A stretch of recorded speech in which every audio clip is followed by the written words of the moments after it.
పోయినసారి కూడా బాగానే అంటే వచ్చాయి నేను ఓట్లు. అనేది మీరు మీరు మీరు ఇందాక అన్నట్టుగా కమ్మ వాళ్ళకి తెలుగుదేశం అంటే వాళ్ళు చెప్పుకోకపోయినా సరే వాళ్ళు ఓన్ చేసుకున్నారు. రెడ్లకి వైఎస్ఆర్‌సీపీ, గతంలో కాంగ్రెస్ పార్టీ. ఇలా వాళ్ళు కూడా వాళ్ళు డైరెక్ట్‌గా చెప్పకపోయినా వాళ్ళకి ఎవరికి వాళ్ళు ఓన్ చేసుకున్న పరిస్థితి అయితే ఉంది.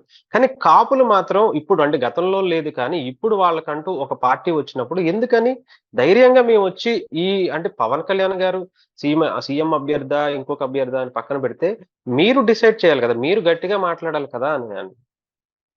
అది వాళ్ళ పార్టీ అధిష్టానం నుంచి కాపుల్ని, బీసీని, ఎస్సీల్లో కుల పెద్దల్ని పిలుచుకొని కూర్చోబెట్టుకొని రాష్ట్ర రాజకీయ పరిస్థితులు ఇట్లా ఉన్నాయి, వీటన్నిటి మీద ఇలా ఆలోచించి నిర్ణయాలు తీసుకున్నాను. జగన్మోహన్ రెడ్డి ఖచ్చితంగా మాట్లాడుకుంటాడు కదా వాళ్ళంతా. అవును. చంద్రబాబు నాయుడు, తదుకు హరిశ్చంద్ర ప్రసాద్, ఒకప్పుడు రామోజీరావు వీళ్ళందరూ పెద్దలు కూర్చుంటారు కదా వాళ్ళు కూడా. ఏంటి ఎట్లా అవును. ఏంటి అనే విషయాలు డిస్కస్ మాకు లేదు కదా డిస్కషన్. అలా అవును సార్. కూర్చోటం, ఎవరితో మాట్లాడటం, చెప్పటం, చేయటం ఏదైనా ఉంటే వాళ్ళకి అర్థం అవుతుంది ఏం చెయ్యాలా, ఎట్లా చెయ్యాలా, ఏంటని. ఆ పార్టీ నుంచి అలాంటిది ఏమి ఉండదు. ఎవరికి ఇన్ఫర్మేషన్ ఉండదు, ఎవరితో మాట్లాడటాలు ఉండవు. ఎవరు పోయిన అపాయింట్మెంట్స్ పెద్దగా కింద మధ్యలో పట్టించుకునే అపాయింట్మెంట్స్. ఈ గందరగోళ వాతావరణం ఉన్నప్పుడు మీకు పూర్తి స్థాయిలో ఎక్కడ కన్సాలిడేట్ అవుతారు? చెప్తున్నాను కదా, ఓకే. కన్సల్టెంట్ అయ్యి ఉన్నారు. మొన్న ఈయన టీడీపీతో ట్రావెలింగ్ అన్న తర్వాత కూడా ఉన్నారు. కాకపోతే మొన్న లోకేష్ గారు సీఎం పోస్ట్ మా నాన్నగారికి, ఈయనకి డిప్యూటీ సీఎం ఇవ్వాల పాలిట్ బ్యూరోలో మాట్లాడాలనగానే ఆయన మీద పూర్తి ప్రేమగానే ఉన్నారు కాపులంతా.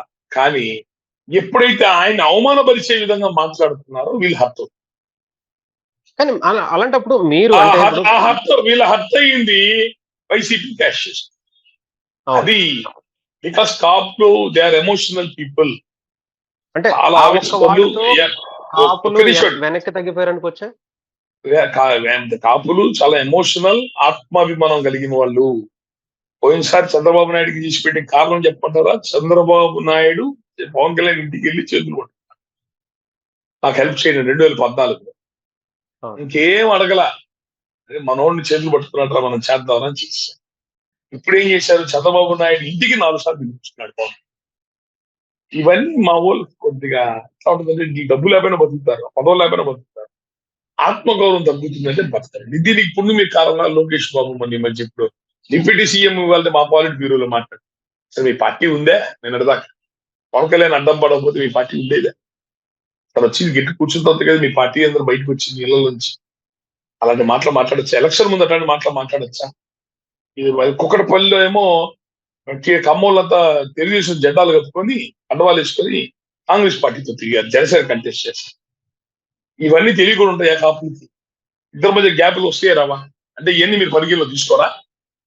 అంటే కళ్ళు అంటే మూసుకొని కుకట్పల్లి ఎన్నికకి పోతారా? చీలిక కళ్ళు తీసుకొచ్చింది కళ్ళు అనుకోవచ్చా కళ్ళు టీడీపీలో, మూసుకొని జనసేనలో? కళ్ళు మూసుకొని వెళ్ళి దూకుతారా ఎవరన్నా? అదే. నేను నేను పని చేస్తాను సార్ అట్లా. అందరూ అట్లాగే పని చేయాలి. పనులు లేదు, పాలేరు లేదు. అవును. ఎక్కడైతే గౌరవం, మర్యాద, ఆత్మగౌరవం ఉంటుందో అటువైపు చూస్తారు. అది సరే సహజం. సార్. ఎవరు పెద్ద స్థాయి గెలుడు ఉంటాడు, నన్ను పిలిచి ఒకసారి మాట్లాడాలని కోరుకుంటాడు. ఏం డబ్బు కోరుకోడు, పదవి కోరుకోడు. జగన్మోహన్ రెడ్డి నిజం చెప్పండి, ఎంతమంది ఇళ్ళకి వెళ్ళాడు? మీరండి నా పార్టీలో మీరండి అని.